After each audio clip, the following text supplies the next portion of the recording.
Good afternoon, Pleasant Grove. Just wanted to give you guys a little update on the progress I've made on our data sheet. So really excited to show this to you.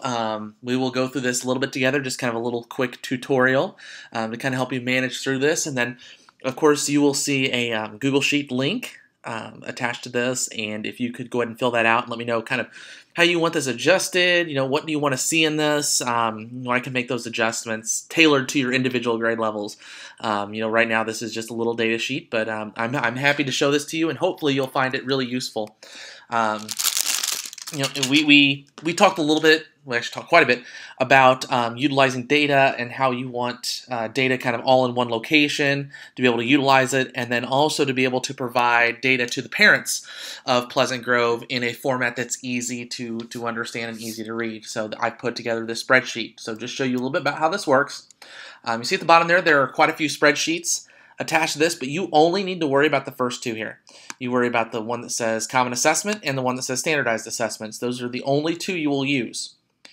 I have put in formulas so that way it will automatically populate the rest of the data down here. So Student 1, Student 2, I'll just show you that. This is kind of the prototype data sheet here, and again, we'll make adjustments to this. We need to include English and kind of go from there, but just to show you a little bit how this works. So here, grade, let's say we're in the second grade. So what's nice is when I type this in here, it automatically populates the student grade sheet. So here you see grade second, and it will actually show that for every single one of these. So you don't have to worry about punching those in all the time. Type in the teacher, so I'll just type in Lamb, and again, you'll look on the data sheet, it shows the teacher is Lamb. So pretty neat stuff. I really enjoy it. A couple things here. I know you've talked about how you give tests like in the fall, winter, and spring. I just put 3 of those in here. These are going to be adjusted. Obviously, we talked a little bit about NWEA. That's given the fall, winter, and spring as well as Lexile. So all these things are going to be included, so we'll expand on this. But let's just type these in. So these 3 columns up at the top, that's where you will type in your tests. So we'll just do NWEA reading, NWEA writing, and NWEA math. Okay, and then down here we'll put in the normal range. Now I'm not horribly familiar with NWEA testing at this point, but we'll just type in 130, 160, and 190, and 100, 150, 200, 145, 156, 178.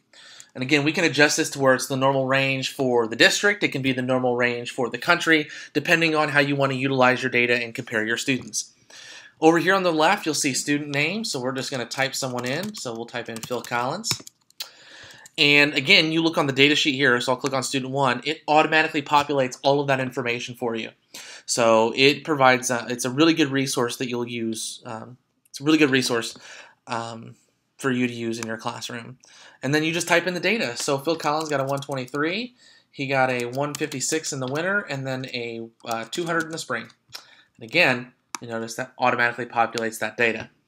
We've also talked a little bit about how you may want these color-coded. I can put those formulas in as well, so that if it's below the normal range, we can make it red. If it's kind of within that normal range, we can make it yellow, and above, we can make it green. Just to kind of color code it to provide some more information for you and your parents. So that's just a little bit about how the sheet works. Go ahead and play around with it for a little bit, see what you like, see what you don't like.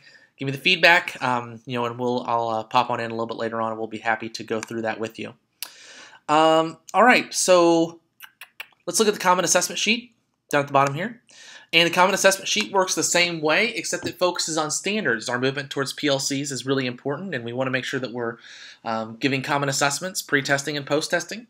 So here you can type in your individual standards. So if it is, adding 2-digit numbers, that's really cool. And again, same thing here. We'll type in the student's name. So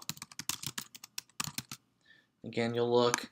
Automatically will populate here. You got adding 2-digit numbers in that first student. So we can type in that he got a 78% on his first test, and then he got a 95% on his post test. And it also shows percent change as well, so you can utilize that data for percent improvement. So really, really useful data here. Now what's neat is we talked a little bit about putting together intervention sheets, and I've done that. But here you can actually type in the number of the intervention. So each intervention on the sheet is numbered. So based upon that, you can read through the interventions and put, 1, 4, 6, 8, 10. And then when they go to the intervention sheet, they'll be able to recognize what interventions can be put in place if students were not successful in that particular standard. And then you can do that for the rest of these.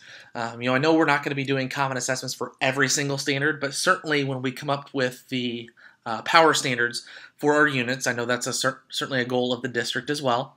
We'll be able to go in and add in interventions. So, and again, you can see those on the student sheet as well. So feel free to, like I said, give me some feedback. I would be more than happy to sit down with you.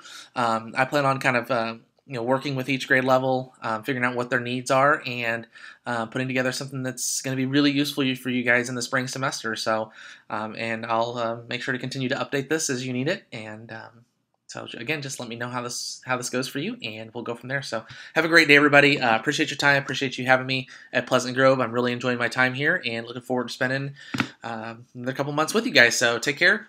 We'll talk to you later. Have a great day, guys. Bye.